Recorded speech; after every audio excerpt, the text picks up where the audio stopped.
예, 하나님의 말씀 에베소서 4장 5절 말씀인데 4절과 5절을 제가 읽어 드리겠습니다.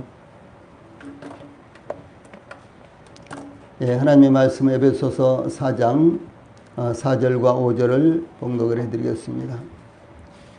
몸이 하나요 성령도 한 분이시니 이와 같이 너희가 부르심의 한 소망 안에서 부르심을 받았느니라. 주도 한 분이시요 믿음도 하나요 세례도 하나요. 아멘. 자, 앞에 보시고 한번 같이 읽읍시다. 시작. 몸이 하나이요 성령도 한 분이시니 이와 같이 너희가 부르심의 한 소망 안에서 부르심을 받았느니라. 주도 한 분이시요 믿음도 하나이요 세례도 하나이요. 아멘. 예, 오늘은 특별히 에베소 4장 4절과 5절을 함께 봉독을 했는데 그 중에서 에베소 4장 말씀을 통해서 한 분이신 주님, 한 분이신 주님 이런 주제로 말씀을 전해 드리겠습니다. 당연히 우리 주님이 한 분이시지 뭐. 당연히 예수님이 어떻게 두 분이 되겠느냐, 한 분이시지 뭐. 예, 그렇습니다. 실제로 그렇습니다. 이것에 대해서 우리가 그 의미가 무엇인지를 상고를 하면서 은혜를 입기를 원합니다. 예, 사도 바울은 성령이 하나 되게 하신 것을 힘써 지키라 이렇게 권고한 후 하나가 되어야 하는 원리를 제시했는데 몸이 하나이요 성령도 한 분이시니 이와 같이 너희가 부르심의 한 소망 안에서 부르심을 받았느니라 이렇게 증거를 한 후에 주도 한 분이시오 라고 하나가 되어야 하는 이유를 계속해서 설명을 하고 있습니다. 예, 그리스도 안에서 하나가 되는 것은 시대와 인종의 구분이 없이 또한 종교나 지식의 배경과 관계없이 부르심을 받은 모든 그리스도인들은 하나가 되어야 한다라고 하는 것을 의미합니다. 다시 말해서 신분적으로 하나이기 때문에 우리의 삶에 있어서도 하나가 되어야 된다. 예, 신분적으로 그 근본이 하나이기 때문에 우리가 생각하는 것, 행동하는 것, 섬기는 것, 이 모든 것들도 동일하게 하나여야 된다라고 하는 것을 이렇게 제시하고 있는 것입니다. 예, 특히 하나가 된다는 것은 그리스도인들이 교회의 머리신 예수 그리스도의 몸의 지체들로서 몸의 기능을 온전히 발휘함으로 하나님의 나라를 굳건하게 세우도록 하기 위한 것입니다. 예, 그러므로 모든 그리스도인들이 그리스도 안에서 하나가 되는 것은 대단히 중요한 것이며 절대적으로 필요한 것입니다. 그래서 여기에서 반복해서 하나 이렇게 강조하고 있습니다. 자, 그렇다면 주도 한 분이시오 라는 말씀이 하나 되는 것과 어떤 관련이 있을까요? 예, 첫째로 주라는 말씀의 의미가 무엇인지 여기서부터 살펴보도록 하겠습니다. 주라는 이 같은 말씀의 의미가 무엇일까? 여기 한자로 주는 주인 주자입니다. 주인 할 때 주자. 그래서 주인 주자라 그럽니다. 예, 그래서 주라는 의미가 무엇일까? 이 주는 주인, 하나님, 주 그리스도 이런 것을 의미하는데 이렇게 번역이 되기도 했습니다. 이 주라는 단어가 구약 성경 히브리어를 헬라어로 번역한 것이 70인경이죠. 이 70인경에는요, 무려 9,000회 이상이나 사용됐습니다. 엄청나게 많이 사용됐죠. 예, 구약 성경에만 9,000회 이상 사용됐다라고 하는 것이죠. 예, 그런가 하면 신약 성경에는요, 717구절에서 사용이 됐어요. 한 구절에 두 번 나타난다고 있습니다.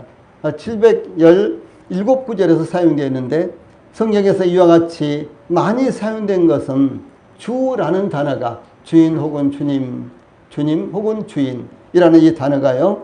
구약시대나 신약시대를 막론하고 아주 익숙한 단어였다라고 하는 것을 의미하는 것입니다. 아주 잘 알려진 단어. 이 주 그러면은 주님 그러면 무엇을 의미하는지 아주 잘 알려진 이와 같은 단어였다라고 하는 것을 의미합니다.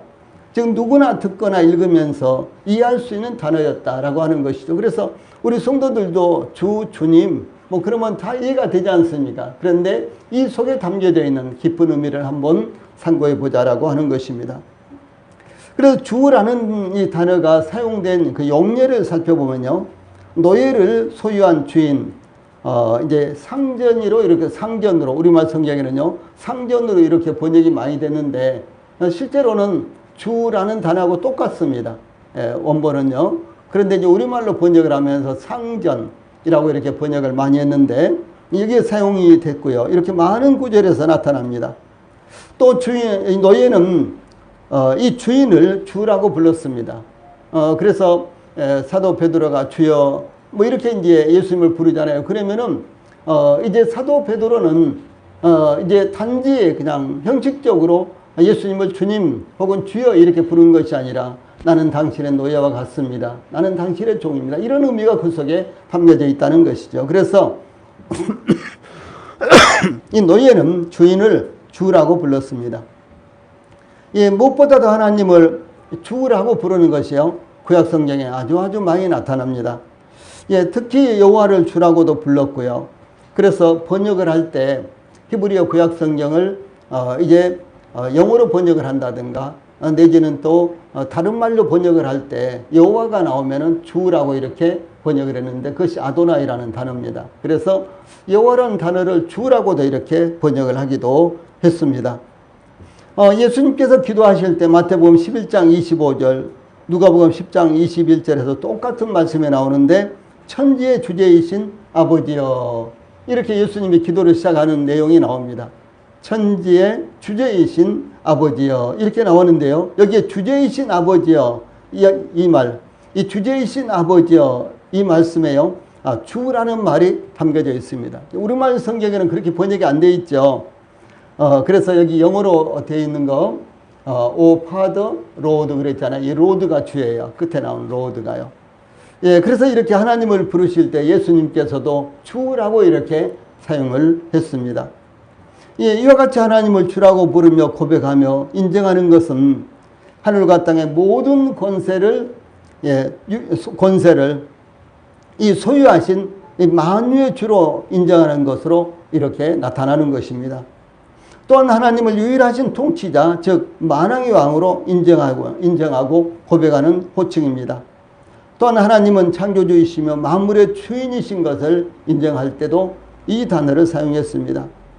또한 주라는 호칭이 예수님에게 적용될 때는요, 예수님을 영혼의 지도자로 인정하며 예수님에게 기꺼이 순종하겠다라고 할 때 이 주라는 이와 같은 단어를 사용합니다. 그래서 마태복음 7장 21절에서 주여 주여 우리가 주의 이름으로 그랬죠. 여기 전부 다 똑같은 이 단어가 사용된 것입니다. 예수님이 십자가에 죽으시자 고기잡이를 위해서 갈릴리 호수로 나갔던 제자들은 그 밤에 밤새도록 그물을 잡았지만은 아니 갈릴리 호수에 대해서는 아주 정통파들이었어요. 갈릴리 호수에 대해서는 가장 익숙한, 아주 거기서 어렸을 때부터 잘 아세요. 고기 잡으로서 뼈가 이제 굵은 이와 같은 이제 사람들이 베드로, 안드레, 야고보, 요한 이런 사람들이었습니다. 그런데 이들이 밤새도록 나가서 고기를 잡았는데요, 한 마리도 못 잡은 거예요. 예, 이렇게 이제 익숙한 갈릴리 호수의 어부들이라면은 초저녁에는 어디 가서 그물을 던져야지, 그 다음에 새벽에는 어디 가서 그물을 던져야지 고기가 잡힌다. 그리고 봄에는 어느 쪽에 가서 그물을 던져야지만 큰 고기가 잡히고, 아니면 가을에는 어느 쪽에 가서 그물을 던져야지만 큰 고기가 잡힌다. 이런 것들요, 뻔하게 잘 알 수 있는 이와 같은 위치에 있었습니다. 여러분들 혹시 낚시 좋아하시는 분들 계실지 모르겠습니다. 그리고 혹은 지금은 낚시를 못해도 과거에는 참 좋아했다, 그러신 분들이 계실지 모르겠어요. 저는 아주 어렸을 때 초등학교 들어가기 전부터 낚시를 했습니다. 참 재밌죠. 그래서 집에 아버지가 옷 걸려고 벽에다가 이렇게 박아놓은 못 있잖아요. 그거 옛날에 못이 귀했으니까 그것을 이 돌멩이 같은 걸 가져가 가지고요, 계속 이렇게 막 양쪽에서 때리면은 이제 이렇게 좀 흘렁흘렁해질 거 아니에요. 그러면 그걸 뽑아 가지고 그 다음에 이렇게 휘어서, 이렇게 낚시처럼 휘어서요, 그 다음에 어머니가 쓰시는 바느질실 그거 묶어가지고, 그리고 그 다음에 이제 끝에다가 이제 밥풀 이렇게 딱 걸어서 냇가에 가서 이렇게 담궈가지고, 고기가 잡히겠어요, 안 잡히겠어요? 붕어가 보이는데 안 무는 거예요. 그래서 저희 어머님이 하도 마음에 걸렸던지 어느 날은 시장에 갔다 오시면서요, 붕어 낚시를 이만큼한 걸 몇 개 사다 주셨어요. 그리고 이제 또 실을 아주 짱짱하게 이렇게 만들어가지고 또 주셨는데, 그걸 해도 역시 안 걸리더라고요. 아무튼 그때부터 이제 낚시를 하기 시작했는데, 낚시를 참 좋아했습니다. 그래서, 비가 올 때쯤 되면요, 우리 마을 저 뒤에 큰 저수지가 있는데, 비가 올 때쯤 되면은 어디에 가서 낚시를 해야지만 고기가 잡히고, 그 다음에 이제 햇볕이 쨍쨍 쬐일 때는 어디에서 낚시를 해야지만 고기가 잡히고. 여러분 그거 다 같지 않아요. 비가 올 때 이쪽에서 낚시를 했는데 많이 잡았다. 그러다 아무 때라도 그쪽에 가서 낚시를 한다 그래서 절대로 잡히지 않습니다. 예, 그런 것들이 있어요. 그런데 여기 베드로와 안드레와 야고보와 이제 요한 같은 사람은요, 이 갈릴리 호수에서 자라는 아주 전문적인 어부였거든요. 그러므로 그들은 어디에 가가지고, 그럼 밤새도록 이제 그물을 던졌다. 그러면은 밤새도록 어디에 가서 그물을 던져야지만 고기가 많이 잡히고 큰 걸 잡을 수 있다라는 것을 그들은 잘 알고 있었습니다. 그런데 그 밤에요, 그들이 밤새도록 그물을 잡았는데, 그것도 7명이나 가서 그물을 던졌는데 고기가 잡히질 않았어요. 예, 그런데 이제 이 새벽녘이 됐는데 먼동이 터오는데요, 어떤 사람이 나타나서 고기 많이 잡았어? 이렇게 물으니까 한 마리도 못 잡았습니다. 그런 거예요. 그러니까 이분이요, 깊은 데 가서 그물을 한 번 더 던져보세요. 이렇게 말하는 거예요. 제자들이 혹시 몰라 그러면서 깊은 데로 가서 그물을 던졌는데요, 그물을 끌어올릴 수도 없을 정도로 가득히 잡힌 것입니다. 근데 이런 이적이 일어나자 이 사도 요한이요, 저 건너편에 그야말로 그 어둠 가운데 서 계신 분을 보고 주시다 그런 거예요. 주시다, 주님이시다 그런 것입니다. 뭐 주님이라고? 베드로가 그 배에서 그물을 당기다가 그냥 호수로 뛰어내려가지고 주님한테 막 달려가는 거예요. 네, 그런 사건이 있었습니다. 여기에서요, 주시다, 주님이시다 말씀이 나옵니다. 예, 주님을 발견했을 때요, 주님이신 것을 알았을 때 주님이시다. 사랑하는 우리 성도님들도 이 신앙 가운데서요, 주님이 그러셨어, 하나님이셨어, 하나님이 그렇게 하셨다니까 이것을 발견하시기 바랍니다. 또 뿐만 아니라 우리들의 일상생활 가운데서도 역시 주님이시야, 주님이 하신 것이야, 예, 주님이셔, 주님이 그랬어, 이것을요 매 순간마다 우리 성도들이 발견해 나가시기를 바랍니다. 예, 그러기 위해서 우리 성도들이 주님을 간절히 사모하는 마음이 있어야 되고요, 또 주님을 기다리는 마음이 있어야 되는 것입니다. 조금 전에 이제 시온이 엄마가 들어오니까 시온이 왔어요. 시온이는 내가 그러니까 남편이랑 뒤에 온다는 걸 줄 알았어요. 그래서 나도 이제 문 밖으로 나가봤거든요. 근데 지금 보니까 그 이야기 아니었어요. 집에 있다는 이야기였죠. 집에 있다는 이야기였어요? 옆방에 있는 거예요? 그렇구나. 그런데 저 해교가 시온이 보려고 마구 계단을 내려가는 거예요. 그래, 해교가 마중 나가는구나, 이제 그러면서 나는 들어왔는데요. 지금 이제 보니까, 시온이는 집에 있다는 이야기였구나, 나는 이렇게 생각했는데, 이쪽 방에 있네요. 예. 이 마찬가지로, 주님을 기다리는 이와 같은 마음이 있으면요, 주님을 발견하는 거예요. 주님을 사모하는 마음이 있으면 여러분들이 주님을 발견하게 되는 것입니다. 그래서 이제 이게 주님이시다, 이렇게 이제 여기서 요한이요 소리를 치니까 베드로가 그냥 배에서 훌쩍 뛰어내려서 수영을 하고 갔는지 아니면 물이 좀 옅었는지 주님께로 이렇게 달려가는 모습이 요한복음 21장에 나타나고 있습니다.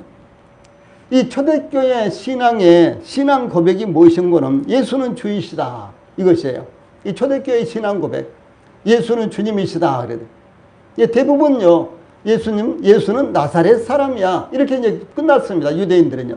그런데 그 예수님이 하나님의 아들이시고 우리를 구원하시기 위해서 하나님께서 보내신 하나님의 아들 메시아다, 이렇게 깨닫고 있는 분들은 예수는 주님이시다 라고 이렇게 신앙 고백을 했습니다. 예, 그런데 이 신앙 고백이 단순하지만요, 이런 신앙 고백은요 그렇게 쉽게 예수님이 바로 주님이시다라고 하는 것은요, 그렇게 쉽게 고백할 수 있는 것은 아니었습니다. 그래서 성경에서 주도 하나이요, 즉 예수님만이 유일하신 주이시라는 것을 이렇게 고백한 것입니다. 이 사도 바울은 하나님은 한 분밖에 없는 줄 아노라. 비록 이 하늘이나 땅에나 신이라 불리는 자가 있어 많은 신과 많은 주가 있으나, 그러니까 있다고 그러지만 그런 말이에요. 이 말은요, 있으나 그러나 우리에게 한 하나님 곧 아버지가 계시니 만물이 그에게서 났고 우리도 그를 위하여 있고, 또한 한 주 예수 그리스도께서 계시니 만물이 그로 말미암고 우리도 그로 말미암아 있느니라라고 고린도전서 8장 4절로 6절에서 증가하고 있습니다. 여기 이제 빨간 언더라인이 있는 말씀, 한 하나님 곧 한 하나님 곧 아버지가 계신다는 거죠. 그리고 그 다음에 한 주, 한 분의 주님, 그 말이에요. 한 분의 하나님, 한 분의 주님이신 예수 그리스도. 그래서 예수님이 유일하신 주님이시다라고 하는 사실입니다. 이것이 바로 초대교회의 신앙 고백이었습니다. 그러므로 이것은 동일하게 오늘날 저희들의 신앙 고백도 돼야만 된다라고 하는 것이죠. 이제 과거에 이제 저희 어머님은 정월 대보름이라든가 내지는 또 여러 가지 명절 같을 때는 제사를 지내면서요, 제사를 지내고, 또 특별히 이제 무슨 일로 그렇게 하셨는지는 모르지만은 아주 오랫동안 저희 어머님이요, 새벽이 되면은 이 머리를 감으시고 하얀 옷을 입으시고, 그 다음에 이제 장독대 위에다가 조그마한 그릇에다가 물을 떠놓고요, 비나이다 비나이다 그러면서 이렇게 하시면서 막 합장을 하시고 그랬던 것이 어렸을 때 지금도 그 기억이 납니다. 그런데 이제 어머니가 그렇게 이제 빌었던 그 대상이 누구냐? 저 기억이 나는데요. 산에 산다고 하는 산신령에게도 이제 기도를 하시고, 또 바다에 있는 용궁에게도 기도를 하시고, 또 조상님들에게도 기도를 하시고, 이렇게요. 그 기도의 대상이 그야말로 어머니의 그 당시의 모든 이 지식을 총동원해서 아주 다양한 이와 같은 대상들에게 기도를 하셨다는 거죠. 예, 그래서 이것은 이제 우리나라의 무속 종교가 아주 그야말로 눈에 보이는 것, 생각나는 것, 이 모든 것들을 대상으로 종교가 형성돼, 신앙이 형성돼 있잖아요. 예, 그래서 이와 같이 다양한 주가 있지만, 그러나 저희들에게는 오직 유일하신 한 분의 주, 이 성경에서는 오직 유일하신 한 분의 주님이신 바로 예수님이 저희들의 주님이시다라고 이렇게 증가하고 있는 것입니다. 예, 그래서 한 하나님 곧 한 주 예수 그리스도, 한 하나님 곧 한 주 예수 그리스도. 예, 이와 같이 주님이라고 할 수 있는 분은 오직 한 분밖에, 즉 예수 그리스도 외에는 다른 주가 없다는 사실입니다. 이와 같은 고백은 가장 오래된 기독교 신조들 중에, 그러니까 기독교 안에는 이 신앙 고백, 아주 여러 가지 이단들이 많이 발생했어요. 지금도 뭐 신천이라든가 뭐 여호와 증이라든가 mormon교라든가 뭐 통일교라든가 우리 주변에도 이단들이 많이 있잖아요. 그래서 이 초대교회 직후부터 이런 이단들이 많이 생겼기 때문에 어떻게 하면은 그 이단들로부터 보호를 할 것인가, 이제 그런 이제 의도로요, 사도신경을 만들고, 사도신경을 살펴보면 우리의 신앙의 지침이 되잖아요. 이와 같은 것들을 아주 많이 만들었다는 거죠. 그래서 웨스트민스터 신앙고백이라든가 이런 것들도 아주 다양하게 많이 있습니다. 뭐 도르트문트 신앙고백이라든가 아주 굉장히 많은데요. 근데 이런 신앙고백들이 있는데 그것을 가리켜서 신조들, 신경들 이렇게 부릅니다. 그런데 이 기독교 이런 고백은, 그러니까 예수님이 주이시다, 한 분 하나님, 한 분 예수님, 한 주 되시는 예수님, 이런 이제 신앙 고백은요, 기독교 신조들 중에 아주 오래된 이와 같은 것들입니다. 이와 같은 고백은 이 신앙 고백하는 교회와 개인 그리스도인들을 그리스도에게 복종시키고, 아울러 예수님께서 세상의 통치자라고 고백한 것을 의미를 합니다.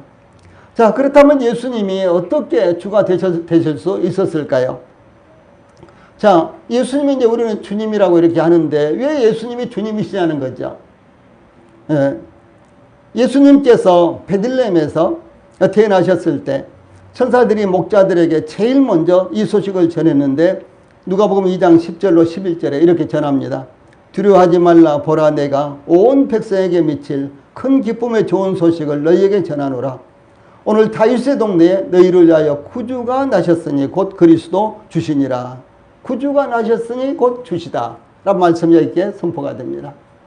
그래서 주 예수님께서 태어나셨을 때 곧바로 그분이 구주시다, 그분이 주님이시다 라고 이렇게 선포가 됐다는 거죠. 누구에 의해서? 하나님의 계시를 받은 천사들에 의해서 이렇게 그 계시가 선포가 된 것입니다. 그래서 세상을 구원하실 구주로 세상에 오셨기 때문입니다.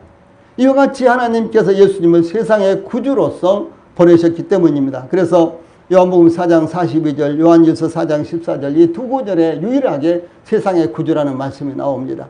그래서 예수님은 세상의 구주예요. 저희들의 구주입니다. 저희들의 주님이십니다. 예수님은 주로서요, 주님으로서의 자격을 가지셨습니다. 예수님께서 하나님의 뜻을 따라 죽기까지 복종하심으로 모든 이름 위에 뛰어난 이름을 주셨고 그 이름에 합당한 죄도 주셨기 때문에 주 예수님은 저희들의 주님이 되실 수가 있으신 것입니다. 자, 이게 빌립보서 2장 6절로 11절 말씀인데 같이 읽어봅시다. 시작. 그는 근본 하나님의 본체시나 하나님과 동등됨을 취할 것으로 여기지 아니하시고 오히려 자기를 비워 종의 형체를 가지사 사람들과 같이 되셨고 사람의 모양으로 나타나사 자기를 낮추시고 죽기까지 복종하셨으니 곧 십자가에 죽으심이라. 이름으로 하나님이 그를 지극히 높여 모든 이름 위에 뛰어난 이름을 주사 하늘에 있는 자들과 땅에 있는 자들과 땅 아래에 있는 자들로 모든 무릎을 예수의 이름에 꿇게 하시고 모든 입으로 예수 그리스도를 주라 시인하여 하나님 아버지께 영광을 돌리게 하셨느니라. 이제 이렇게 증가하고 있습니다. 또한 예수님께서 로마서 1장 4절에 가면요, 죽은 자 가운데서 부활하심으로 하나님의 아들로 선포가 되었다라고 이렇게 증가하고 있습니다. 예, 성결의 영으로는 죽은 자들 가운데서 부활하사 능력으로 하나님의 아들로 선포되셨으니 곧 우리 주 예수 그리스도라. 우리 주님 예수 그리스도라. 이렇게 증가하고 있습니다. 이 사도 바울은 골로새 2장 9절에서 그 안에는 신성의 모든 충만이 육체로 가시고 또 골로새 2장 3절에서는요. 그 안에는 지혜와 지식의 모든 보화가 감추어져 있느니라 라고 이렇게 증거했습니다. 예, 주님 안에 영적인 것이나 아니면 물리적인 것이나 모든 것들이 다 그 속에 있습니다. 예, 주 예수님은 참으로 부유하신 분이십니다. 주 예수님은 말씀으로 천지를 창조하신 분이시며 만왕의 왕이시며 만주의 주제이시고 천지의 주제가 되십니다. 그러므로 예수님 안에는 모든 것이 다 있습니다. 우리가 필요한 것 모든 것들이 다 그 속에 들어있다, 포함되어 있다, 함축되어 있다라고 하는 것입니다. 예수님께서 우리의 주가 되시기 위해서 즉 사나 죽으나 우리가 주의 것이 되게 하기 위해서 로마서 14장 9절에서는요. 이를 위하여 그리스도께서 죽었다가 다시 살아나셨으니 곧 죽은 자와 산 자의 주가 되려 하심이라. 즉 죽었다가 살아나신 분은 오직 유일한 주님이시기 때문에 주님 예수님이시기 때문에 그분이 바로 우리의 주님이 되셨다라고 하는 사실입니다. 하나님께서 예수님을 모든 존재들 위해 뛰어나게 하셨으며 모든 존재하는 것들의 주로 삼으심으로 예수님에게 복종하게 하셨기 때문입니다.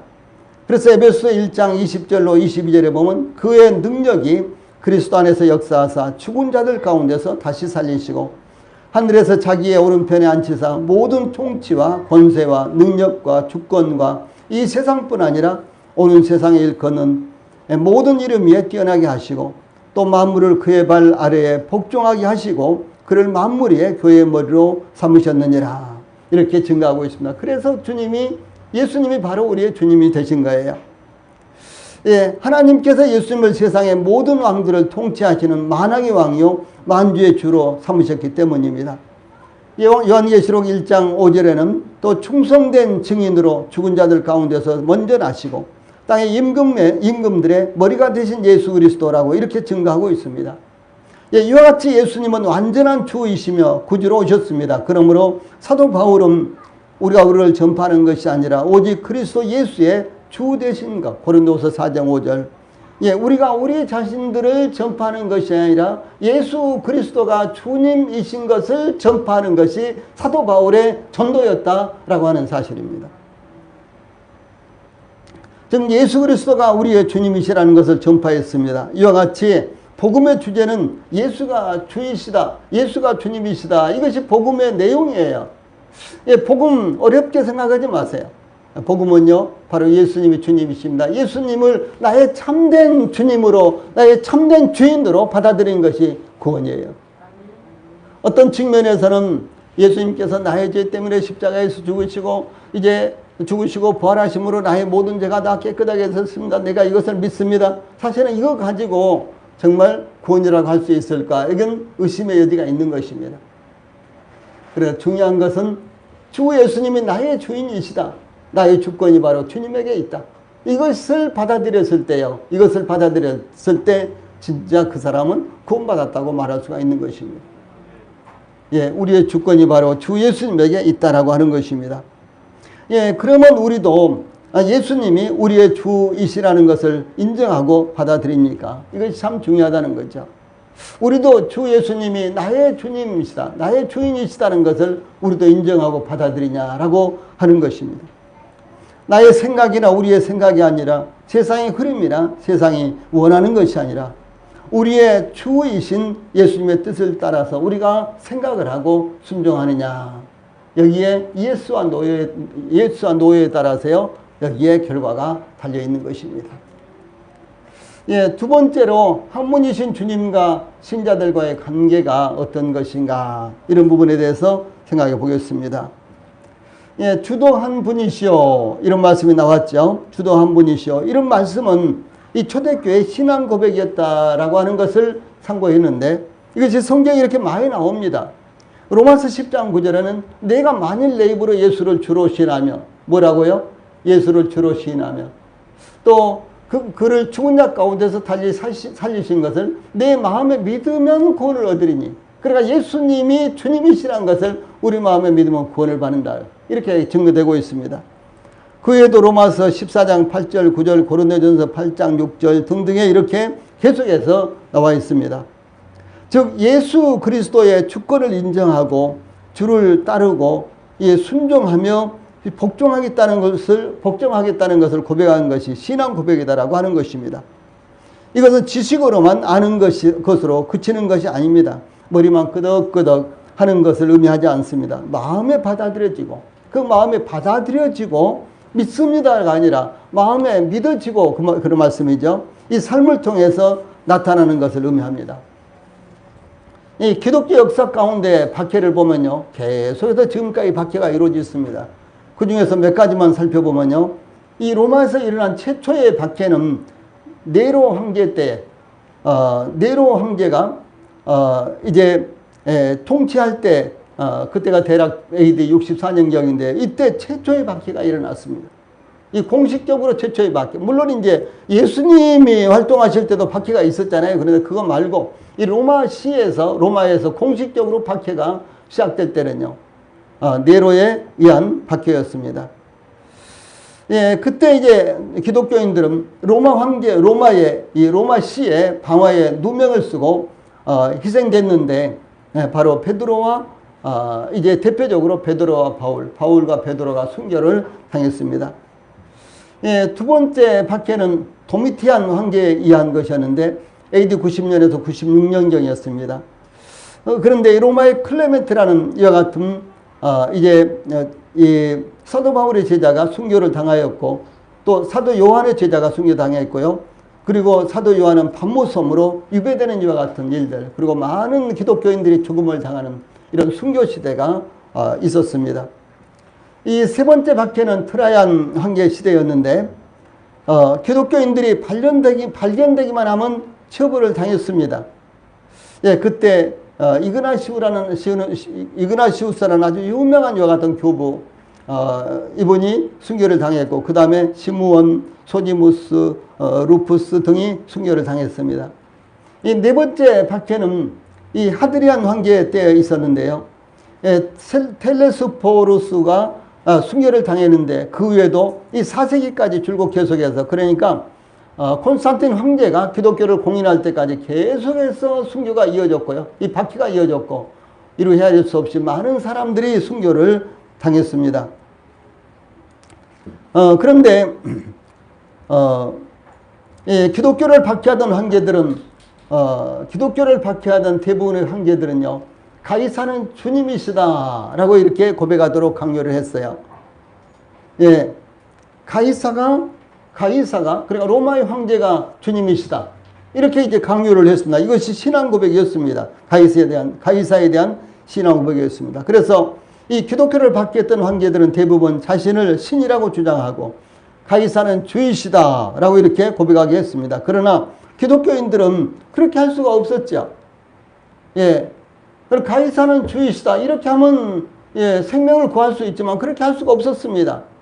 예, 기독교인들은 당당하게 그 칼과 창 앞에서, 그리고 맹수들의 이와 같은 밥이 되기 직전에서도요, 그리스도가 주님이십니다, 이렇게 당당하게 신앙 고백을 함으로 말미암아 순교를 당했습니다.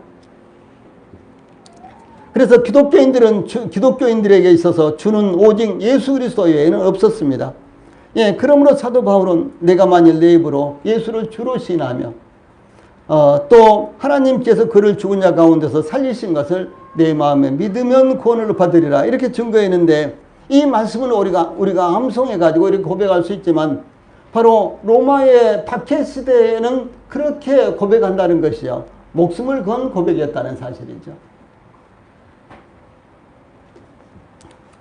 지금까지도 이슬람 국가에서는 이 초대교회 당시와 다를 것이 없이 기독교는 박해를 받습니다. 북한도 중국도 힌두교 국가와 몇몇 불교 국가에서도 박해가 자행되고 있는데, 이슬람 국가에서는 강제로 알라와 마호메트에 대한 신앙 고백을 하게 합니다. 지금도 동일합니다. 예. 2021년 1월 보고에 의하면요, 북한은 20년 동안 기독교 박해의 1위 국가입니다. 그 다음에 그 1위와 경쟁하는 국가가 사우디아라비아예요. 우리는 사우디아라비아가 이 자유진영 민주주의 국가들과 이렇게 교제를 하기 때문에, 관계를 맺고 있기 때문에 사우디아라비아 그러면 좀 좋게 생각을 합니다. 그렇죠? 또 우리 이제 한국 사람들이 엄청나게 가서 그동안 돈을 벌어오기도 했고, 또 이제 중동 건설을 하면 사우디아라비아가 제일 첫 번째 국가로 이렇게 떠오르지 않습니까? 그래서 사우디에 대해서 좋은 이와 같은 인식을 갖고 있습니다만은, 이 사우디는 이 북한과 1, 2위를 경쟁할 정도로 계속해서 기독교 박해 국가의 최첨단 앞장서 있습니다. 또 사우디는 우리나라의 회교를 전하기 위해서, 제가 오래전에 들은 이야기입니다만은 지금은 훨씬 더 지날 거예요. 이제 300명 이상을요, 유학생을 가장해서 한국의 중요한 대학들에 이렇게 심어놨습니다. 예, 사우디 사람들 300명 이상이 한국의 중요한 대학들에 들어와서요, 이 학생을 가장해서 지금 선교를 하고 있는 것입니다. 그래서 지금 우리나라의 이슬람은요, 대단히 많이 지금 발전하고 있습니다. 예, 오일머니를 가지고 와서 계속해서 뿌려대고 있기 때문에, 그 다음에 취직을 빌미로, 외국인 회사의 취직을 빌미로 등등 여러 가지 이제 혜택을 주기 때문에, 이 이슬람은요, 우리 한국에 들어와서 지금 그들의 교세를 확장하기 위해서 혈안이 되어 있습니다. 그래서 이 한국을 발판으로 해서 이 아시아권에 이제 이슬람을 전하려고 이제 그 타켓으로 삼은 나라가 소위 한국입니다. 예, 그런데도 불구하고 이슬람 국가에 우리가 잘 알고 있잖아요. 저 아프가니스탄의 탈레반이라든가요. 예, 또 이 파키스탄이라든가 이런 국가들뿐만 아니라 저 이슬람이라고 하는 이와 같은 국가에서는 지금도 똑같이 자행되고 있습니다. 터키는 우리의 형제국가라고 하지요. 또 터키 사람들도 우리 한국을요, 형제국가라고 합니다. 터키 사람들과 우리 한국 사람들은 인종적으로도 아주 가깝다고 합니다. 그래서 형제국가다 이렇게 하는 데는요, 크게 이의가 없지만은 터키는 지금도 대단히 기독교를 박해하는 이와 같은 나라들 가운데 한 나라입니다. 예, 지금도 계속해서 이제 기독교의 아주 오래된 이와 같은 교회들을, 기독교인들을 쫓아내버리고 모스크로 이렇게, 그러니까 이슬람에 이렇게 이슬람을 섬기는 이와 같은 이제 사원으로 이렇게 전환시킨다든가 이런 일들을 지금도 사용을 하고 있는 이와 같은 국가입니다. 북한은 이와 같이 20년 동안 기독교 국가 박해 1위에 계속해서 올라 있는데요. 북한은 매년 약 400명의 기독교인들을 처형을 합니다. 또 뿐만 아니라 김일성 3대를 신으로 숭배하도록 강요하고, 우리가 이제 텔레비 화면에서도 자주 봅니다만은 그 김일성하고 또 김정일이 그 우상 앞에서 그야말로 엎드려서 이렇게 경배한다든가. 근데 이제는 모든 북한 사람들이 차례로요, 이 순회하면서 계속해서 이제 그 우상 앞에 경배를 하게 한다든가, 뭐 꽃을 이제 바치게 한다든가, 이런 일들이 우상 숭배잖아요. 이런 것들을 강요를 하고 있는 거예요. 그런데 그렇게 하지 않으면은 그야말로 반동분자가 되는 것이죠. 그래서 북한에서는 기독교인들을 숭미분자로 누명을 씌웁니다. 미국을 숭배하는 이와 같은 사람들이다, 이렇게 해서 누명을 씌우고, 성경을 소지하기만 해도 간첩으로 몰아붙이고요. 또 기독교인들을 인민의 혁명의식을 마비시키는 아편, 또 제국주의자들의 침략의 앞잡이라고 이렇게 교육합니다. 이와 같은 박해의 상황에서 예수님을 주로 신하는 것은 그야말로 목숨을 거는 고백이야만 한다라고 하는 사실입니다. 그러니 저희들이 그냥 마음으로 믿고 입으로 시인해서 구원을 받고, 이것이 얼마나 참 하나님이 주신 복 가운데 복입니까?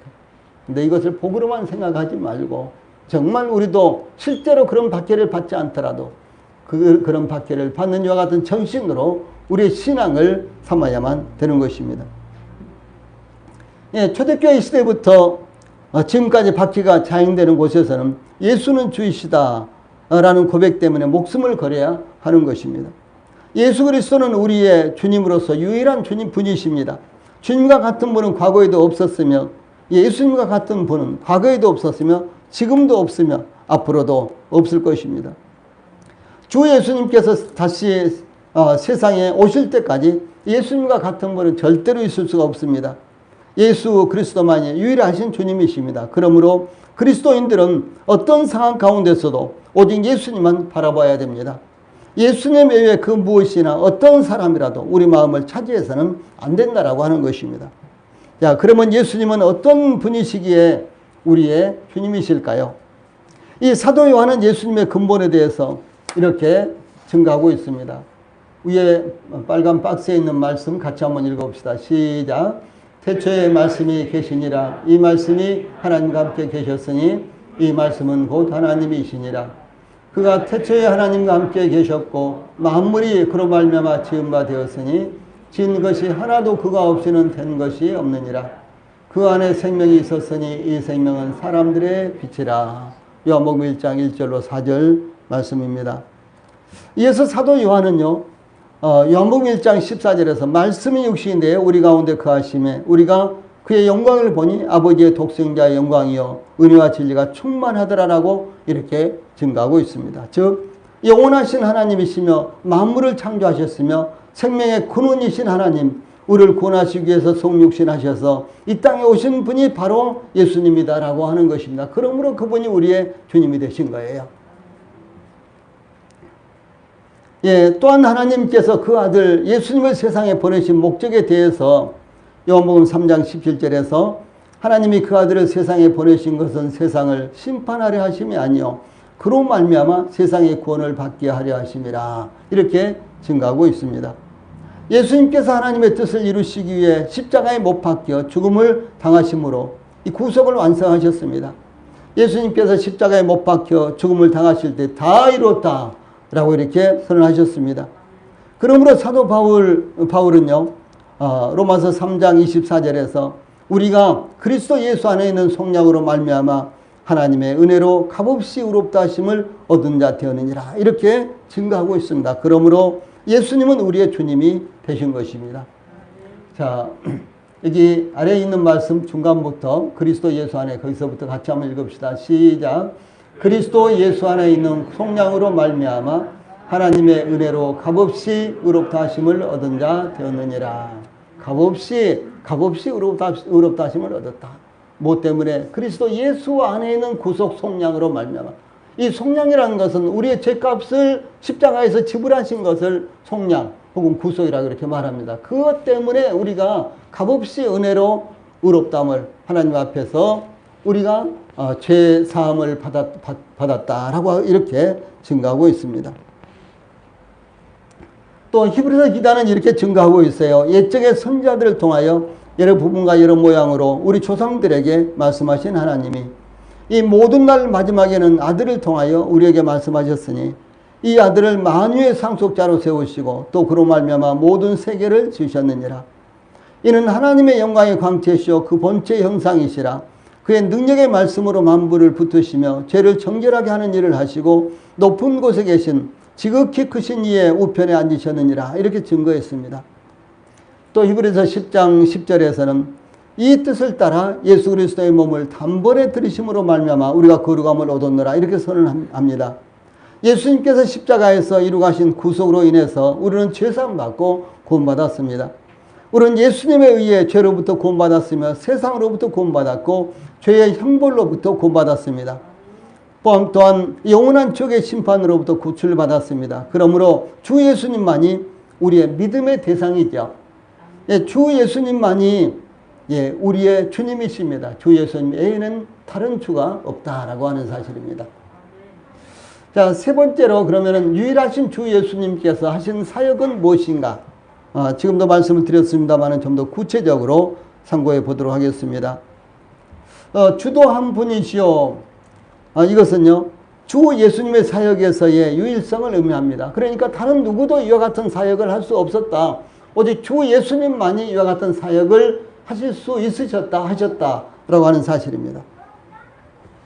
그러므로 오직 주 예수님만이 할 수 있는 사역을 완성하시고 그 사역으로 인해서 그러니까 이 사람 저 사람 누구나 다 할 수 있는 것을 주 예수님이 하신 것이 아니라 주 예수님만이 하실 수 있는 것을 주 예수님이 하심으로 말미암아 우리의 주님이 되셨다라고 하는 사실입니다.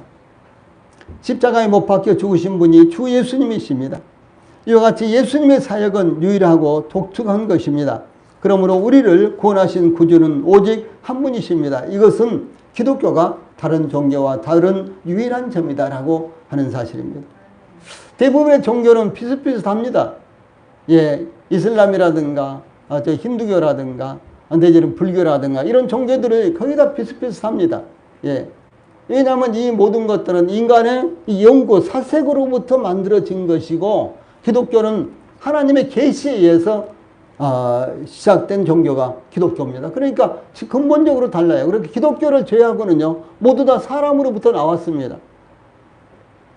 그래서 세상에는 수많은 종교가 있고 많은 구주와 구원자를 믿고 있습니다. 그러나 세상의 종교와 구원자는 사람이 만들어낸 조작품에 불과한 것입니다. 심지어 로마 가톨릭에서는 성인이라는 사람들을 만들어 그들도 구원을 베풀 수 있다고 주장하고 기도합니다. 그러나 주 예수님과 성경은 그렇게 주장하지 않습니다. 사실은 불교의 부타는요, 석가모니는 이제 힌두교를 믿는 힌두교인이었습니다. 그런데 그가 이제 힌두교에 대해서 좀 더 깊이 알기를 원해서요. 힌두교 아주 유명한 이와 같은 선생님들을 찾아다니면서 이제 자기의 의문점을 그 선생들에게 질문을 합니다. 그래서 한결같이 그 선생들이요, 자기가 묻는 질문에 대답을 못하는 거예요. 그래서 이 석가모니는 내가 연구를 해서 깨달아야 되겠다 생각을 하고요, 출가를 하고 이제 그 부분에 대해서 깨닫기 위해서 이제 도를 닦았습니다. 이와 같이 요즘 힌두교, 불교 전혀 다른 것 같지만 사실은 불교는 힌두교의 한 줄기에 지나지 않습니다. 그리고 이 모든 것들은 사람의 그 사색으로부터 이렇게 나오고요. 세월이 지나면서 조금씩 발전해서 이렇게 지금 만들어진 것입니다. 그러므로 근본적으로 다르다는 것이죠. 그런데 천주교도 동일하게 그렇습니다. 심지어 로마 가톨릭에서는 성인이라는 사람들을 만들어서 그들도 구원을 베풀 수 있다고 주장하고 성인들에게 기도합니다. 성 스데반하여, 성 베드로여, 이렇게 기도를 합니다. 자신들을 구원해 주시고 죄사해 주시고 건져 달라고 이렇게 기도를 합니다. 가능하겠습니까? 불가능한 거죠. 그래서 주 예수님과 성경은요, 그렇게 주장하지 않습니다. 주 예수님께서 태어나셨을 때, 아까도 한 구절을 말씀을 드렸습니다만, 오늘날 다윗의 동네에 너희를 위하여 구주가 나셨으니 곧 그리스도 주시니라. 예, 그리스도 주만이, 그리스도 주님만이요, 우리의 구주가 되신다라고 하는 사실입니다. 주 예수님께서는 요한복음 14장 6절에서 내가 곧 길이요 진리요 생명이니 나로 말미암지 않고는 아버지께로 올 자가 없느니라.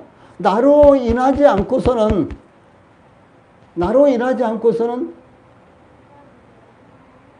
하나님께로 갈 자가 없다 그랬어요. 예. 뭐 석가모니도 있고 등등 많이 있지 않느냐? 아닙니다. 그것이 아닌 거예요. 주 예수님을 통하지 않고서는, 주 예수님이 구원자이신데 그 구원자이신 예수님을 통하지 않고서는 구원받을 수 없다라고 이렇게 말씀하셨습니다. 또 사도 베드로는 다른 이로서는 구원을 받을 수 없나니 천하 사람 중에 구원을 받을 만한 다른 이름을 우리에게 주신 일이 없음이라고 이렇게 증거하고 있습니다.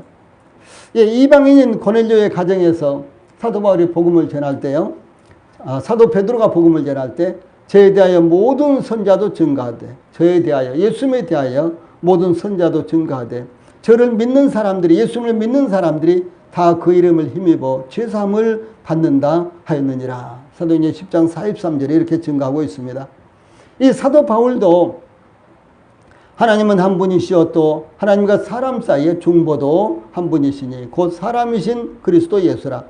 그가 모든 사람을 위하여 자기를 속전으로 주셨으니 기약 이름은 증거할 것이라. 이렇게 증거하고 있습니다.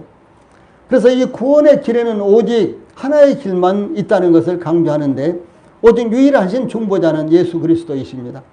마호메트나 공자나 석가나 이런 사람들이 중보자가 될 수 없습니다. 이 천사장 가브리엘이나 심지어 미가엘도요, 중보자가 될 수 없습니다. 우리를 구원하시기 위해서 세상에 임하신 분이 예수님이시요, 다른 어떤 사람도 우리를 구원하기 위해서 하늘에서 내려온 사람이 없습니다. 또한 하나님이시며 동시에 인간이신 분은 오직 예수님 외에 없습니다. 십자가에 못 박혀 죽음을 당하시면서 다 이뤘다, 내가 다 이뤘다. 다 이뤘다 이 말씀은요, 내가 다 이뤘다 이런 말이에요. 내가 다 이뤘다 라고 이렇게 선언하신 분도 오직 예수님이십니다. 어느 누구가 공동으로 이루신 것이 아닙니다. 혼자서 다 이루셨습니다. 보조자도 필요 없었고 보조할 수도 없는 사역을 예수님께서 혼자 다 이뤄내신 것입니다. 이와 같이 우리 죄를 대신하여 십자가에 못 박히신 분이 예수님이시며 복음의 주제와 성경의 주제가 바로 예수님이십니다. 그러므로 우리에게는 오직 한 분의 구주 예수님만 있을 뿐이다 라고 하는 사실입니다. 우리 성도님들이 오늘 말씀을 통해서 정말 예수님이 우리 주님이시구나, 예수님이 나의 주님이시구나 하는 것을 굳건하게 마음에 박히고요. 그리고 이것이 실제 신앙 고백뿐만 아니라 우리의 삶 가운데도 그대로 반영이 돼서 이루어져야 되는 것입니다. 예, 그러므로 사도 바울은 전도를 하면서 이렇게 증거했습니다. 유대인은 표적을 구하고 헬라인은 지혜를 찾으나 우리는 십자가에 못 박힌 그리스도를 전하니 유대인에게는 거리끼는 것이요 이방인에게는 미련한 것이로되 오직 부르심을 받은 자들에게는 유대인이나 헬라인이나 그리스도는 하나님의 능력이요 하나님의 지혜니라. 이렇게 증거하고 있습니다. 오늘날 이 강단에서, 기독교 강단에서요, 십자가가 사라졌어요. 오늘날 기독교 강단에서 죄라는 이와 같은 단어가요 사라지고 있습니다. 예. 오히려 세상에서, 예, 저 서점에 가서 좋은 책 한 권 사서 읽으면은요, 충분하게 설교를 대체할 수 있는 이와 같은 이제 그야말로 우리가 이 세상을 어떻게 살 것인가는 삶의 지혜를 가르친다든가 이런 것들로 대부분 다 이루어져 있습니다. 예, 그것은 기독교 설교가 아닙니다. 그건 성경 말씀이 아니에요. 예, 그래서 사도 바울이 무엇을 전했다고요? 오직 십자가에 못 박힌 그리스도를 전했다. 이렇게 증거하고 있지 않습니까? 예, 그래서 이제 사도 바울이 고린도 교회에 대해서요, 내가 너희 중에서 예수 그리스도와 그의 십자가에 못 박히신 것 외에는 아무것도 알지 아니하기로 작정하였습니다. 즉 예수님의 십자가를 받아들였느냐의 여부만이 중요하다라고 하는 사실입니다. 얼마나 많이 알고 있느냐, 얼마나 몰입했느냐, 얼마나 위대한 헌신을 많이 했느냐, 이것이 아니라 오직 유일하신 구원자이신 예수님을 알고 있느냐, 예수님을 믿고 있느냐, 이것만이 중요하다라고 하는 사실입니다. 이 고린도인들은요, 특별히 그 헬라에 속해 있었기 때문에 헬라 그러면 이제 지혜를 구하는 요 같은 사람들이었잖아요. 그래서 이제 헬라에서는 많은 철학자들도 탄생했습니다. 활동했습니다. 그래서 사도 바울이 복음을 전할 때도요, 이제 아덴이라든가 아덴에서 좀 남쪽에 있는 고린도라든가 이런 데도 그 헬라 철학 이것이 대단히 유명했어요. 그런데 사도 바울은 이 철학, 그러니까 헬라 철학을 전한 사람들이 어리석고 뭐 등등 이렇게 이야기를 해도 오직 십자가에 못 박힌 그리스도만 전했다는 것이죠. 그래서 고린도 교회에서도 십자가를 믿고 있느냐 아니면은 받아들이지 않고 있느냐, 이것만이 표준이 된 것입니다. 이 사도 바울은 본문을 시작하면서요, 평안에 매는 줄로 성령이 하나 되게 하신 것을 힘써 지키라, 이렇게 논리를 시작하고 있습니다. 하나 되게 하신 것은 우리를 구원하시기 위해 이 세상에 임하셔서 십자가에 못 박히신 주 예수님이시며 구원의 복음이며 오직 하나님의 말씀이며 진리 안에 있는 주님의 몸된 교회입니다. 그러므로 사도 바울은 너희 안에 이 마음을 품어라, 곧 그리스도 예수의 마음이니, 이렇게 증거하고 있습니다. 지금까지 우리 성도님들이 주 예수님이 바로 우리의 주님이시다, 이 사실을요 들었습니다. 이것을 마음에 품어라. 지금 이렇게 사도 바울은 증거하고 있습니다. 우리가 그리스도 예수님의 마음을 품는 것이 복음과 진리 안에서 하나 되는 것입니다. 예수님께서도 요한복음 13장 13절 14절에서 너희가 나를 선생이라 또는 주라 하니 너희 말이 옳도다. 내가 그러하다. 내가 주와 또는 선생이 되어 너희 발을 씻었으니 너희도 서로 발을 씻어주는 것이 옳으니라라고 이렇게 증거했습니다. 그러므로 예수님이 주님이시다라고 이렇게 받아들이는 성도들은요, 내 발을 씻어주세요 라고 내밀기 전에 상대방의 발을 씻어주려고 하는 사람들이다 라고 하는 것입니다. 그러므로 사도 바울은 이제 이렇게 증거합니다. 이는 내게 사는 것이 그리스도니 죽는 것도 유익함이라, 이렇게 고백을 했습니다.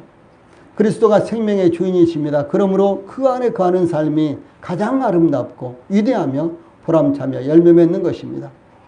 이와 같이 우리 모든 그리스도인들이 한 분이신 그리스도로 말미암아 영원한 생명을 얻었으므로 한 분이신 그리스도의 뜻을 따라서 그리스도와 동의하는 삶을 살아가시기 바랍니다.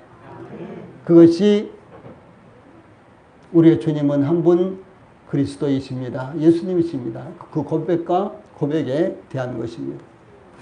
찬송 부르시겠습니다.